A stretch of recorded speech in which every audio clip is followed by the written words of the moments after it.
ನಾವು ಕೂಡ ಕೆಂಪೇಗೌಡ ವಂಶಸ್ಥರು. ತುಮಕೂರು ವಿರುದ್ಧ ಕಾಂಗ್ರೆಸ್ ಶಾಸಕರ ಗುಡುಗು ನಾವು ತಾಳ್ಮೆಯಿಂದ ನೋಡ್ತಾ ಇದ್ದೀವಿ. ಒಂದು ಕಡೆ ಗುಬ್ಬಿ ಶ್ರೀನಿವಾಸ್ ಒಂದು ರೀತಿಯ ವಾದ, ಮತ್ತೊಂದು ಕಡೆ ತುಮಕೂರು ವಿರುದ್ಧ ಕಾಂಗ್ರೆಸ್ ಶಾಸಕರ ಗುಡುಗು ನಾವು ತಾಳ್ಮೆಯಿಂದ ನೋಡ್ತಾ ಇದ್ದೀವಿ. ನಮ್ಮಲ್ಲೊಂದಷ್ಟು ಸಹನೆಗಳಿದಾವೆ. ನಮ್ಮ ತಾಳ್ಮೆಯನ್ನ ನಮ್ಮ ದೌರ್ಬಲ್ಯ ಅಂತ ಅಂದುಕೊಳ್ಳುವುದು ಬೇಡ. ಮುಂದಿನ ದಿನದಲ್ಲಿ ನಾವು ಹೋರಾಟ ಮಾಡ್ತೀವಿ. ಅಂತಿಂತ ಹೋರಾಟ ಅಲ್ಲ, ತುಮಕೂರಿನಿಂದ ನಮಗೆ ಹಾಲು ಬರೋದು ನಿಲ್ಲಿಸ್ತೀವಿ. ತುಮಕೂರಿನಿಂದ ಬರುವಂತಹ ತರಕಾರಿಗೆ ತಡೆ ಹಾಕ್ತೀವಿ. ಆಹಾರ ಬಹಿಷ್ಕಾರ. ಮಾಗಡಿ ಕಾಂಗ್ರೆಸ್ ಶಾಸಕ ಎಚ್.ಸಿ. ಬಾಲಕೃಷ್ಣ ಎಚ್ಚರಿಕೆಯನ್ನ ಕೊಟ್ಟಿದ್ದಾರೆ. ತುಮಕೂರಿನವರಿಗೆ ಮನವಿ ಮಾಡ್ತಾ ಇದ್ದೀವಿ, ಒಂದು ವೇಳೆ ಹಾಸನದವರು ತುಮಕೂರಿನವರಿಗೆ ಕೊಡದೆಯೇ ಹೋದ್ರೆ ತುಮಕೂರಿನವರಿಗೆ ಹೇಮಾವತಿ ನೀರು ಎಲ್ಲಿ ಬರ್ತಿತ್ತು? ಇದು ನಮ್ಮ ಹಕ್ಕು, ನಮಗೆ ಹಂಚಿಕೆ ಆಗಿರುವ ನೀರು ನಮಗೆ ಬೇಕು. ಮಾಗಡಿ ಕಾಂಗ್ರೆಸ್ ಶಾಸಕ ಎಚ್.ಸಿ. ಬಾಲಕೃಷ್ಣ ಆಗ್ರಹಿಸಿದ್ದಾರೆ. ಇದು ತೆಲಂಗಾಣ ಕರ್ನಾಟಕದ ಕಲಹವೂ ಅಲ್ಲ, ತಮಿಳುನಾಡು ವರ್ಸಸ್ ಕರ್ನಾಟಕದ ಕಚ್ಚಾಟವೂ ಅಲ್ಲ. ನಮ್ಮದೇ ಕರ್ನಾಟಕದ ಅಕ್ಕಪಕ್ಕದ ನೆರೆಹೊರೆಯ ಜಿಲ್ಲೆಗಳ ಪರಸ್ಪರ ಕಾಳಗ. ಹಾಸನದವರು ಗೊರೂರು ನೀರು ನಿಮಗೆ ಕೊಡದೇ ಇದ್ದಿದ್ರೆ ನಿಮಗೆ ನೀರು ಹೆಂಗೆ ಬರ್ತಾ ಇತ್ತು ಅಂತ ಹೇಳಿ ಒಂದು ಪ್ರಶ್ನೆ.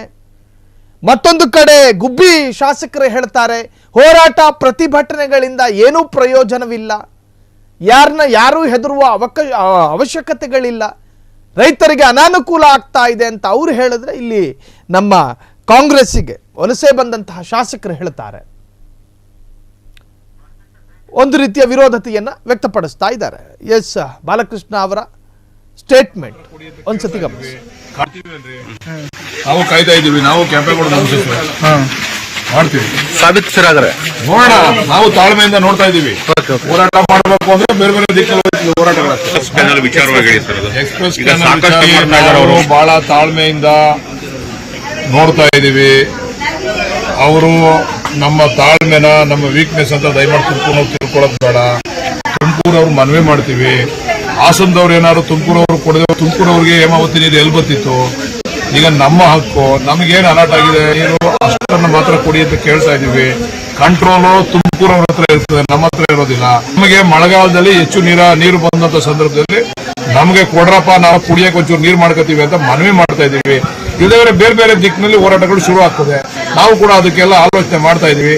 ನಾವು ಹೋರಾಟ ಮಾಡಬಾರ್ದು ಗೌರವಯುತವಾಗಿ. ಯಾಕಂದ್ರೆ ನೋಡಿ, ನಾವು ನಮ್ಮ ಹೆಣ್ಮಕ್ಳು ನಾವು ಆ ಜಿಲ್ಲೆಗೆ ಕೊಟ್ಟಿದೀವಿ, ಅವ್ರ ಹೆಣ್ಮಕ್ಳು ನಮ್ಮ ಹತ್ರ ಬಂದವ್ರೆ. ಇವೆಲ್ಲ ಒಂದು ಪರಸ್ಪರ ವಿಶ್ವಾಸ, ಸ್ನೇಹ, ಪ್ರೀತಿ ಮಾಡ್ತೀವಿ. ನಾವು ಎಲ್ಲಾನು ನಾವೇ ಕುಡ್ಕೋತೀವಿ ನೀರ್ನ ಅಂತ ಅಂದ್ರೆ ನಾವು ಕೂಡ ಮುಂದಿನ ಮುಖ್ಯಮಂತ್ರಿ ಆಗ್ಲಿ ಡಿ.ಸಿ.ಎಂ ಆಗ್ಲಿ ಯಾವುದೇ ತಾಕತ್ ತೋರಿಸಿ ಬಂದಿ. ನಾವು ಕೆಂಪೇಗೌಡ ವಂಶಸ್ಥರು, ನಮಗೊಂದಷ್ಟು ತಾಳ್ಮೆಗಳಿದ್ದಾವೆ. ಕೊಡುವುದು, ತೆಗೆದುಕೊಳ್ಳುವುದು, ವಿತರಣೆ ಮತ್ತು ಸಂಗ್ರಹಣೆ ಎರಡು ಕಡೆಯಿಂದನೂ ನಡಿಬೇಕು. ನಾವು ಕೊಡ್ತಾ ಇರ್ತೀವಿ, ನೀವು ತಗೊಳ್ತಾ ಇರ್ತೀರಿ, ನಿಮ್ಮಿಂದ ನಮಗೇನಾದ್ರೂ ಸಹಕಾರಗಳು ಬೇಕಲ್ವಾ? ಹಾಸನದವರು ಗೊರೂರು ನೀರನ್ನ ಕೊಡದೆ ಹೋಗಿದ್ದರೆ ತುಮಕೂರಿಗರು ಅದನ್ನ ಸಂಪೂರ್ಣವಾಗಿ ಬಳಕೆ ಮಾಡ್ಕೊಳ್ಳೋಕೆ ಆಗ್ತಾ ಇತ್ತಾ? ಹಾಗಾಗಿ ಪರಸ್ಪರ ಕೊಡುವ, ತೆಗೆದುಕೊಳ್ಳುವ ಒಂದು ಪದ್ಧತಿ ಇರಬೇಕು. ನಾವು ತಾಳ್ಮೆಯಿಂದ ಕಾಯ್ತಾ ಇದ್ದೀವಿ. ನಮ್ಮ ಹೋರಾಟದ ತೀವ್ರತೆ ಮತ್ತು ನಮ್ಮ ಹೋರಾಟದ ಸ್ವರೂಪ, ರೂಪುರೇಷೆಗಳು ನಾವು ಕೂಡ ಲೆಕ್ಕ ಹಾಕ್ತಾ ಇದ್ದೀವಿ. ನೀವು ಹೆಂಗೆ ವರ್ತನೆ ಮಾಡ್ತೀರೋ ಅದಕ್ಕೆ ಅನುಗುಣವಾಗಿ ನಾವು ಕೂಡ ವರ್ತಿಸ್ತೀವಿ ಅನ್ನೋ ಒಂದು ತರಹದ ಥ್ರೆಟ್ ಅಂತ ಭಾವಿಸ್ತಿರೋ ಅಥವಾ ರಾಜಕೀಯ ಹೇಳಿಕೆ ಅಂತ ಭಾವಿಸ್ತಿರೋ ಗೊತ್ತಿಲ್ಲ. ಅವರವರ ಕ್ಷೇತ್ರದ ಹಿತಕ್ಕೋಸ್ಕರ ಆಯಾಯ ಕ್ಷೇತ್ರದ ಶಾಸಕರು ಈ ತರಹದ ಮಾತನಾಡುವುದು ಅದು ಅನಿವಾರ್ಯವೂ ಕೂಡ ಹೌದು.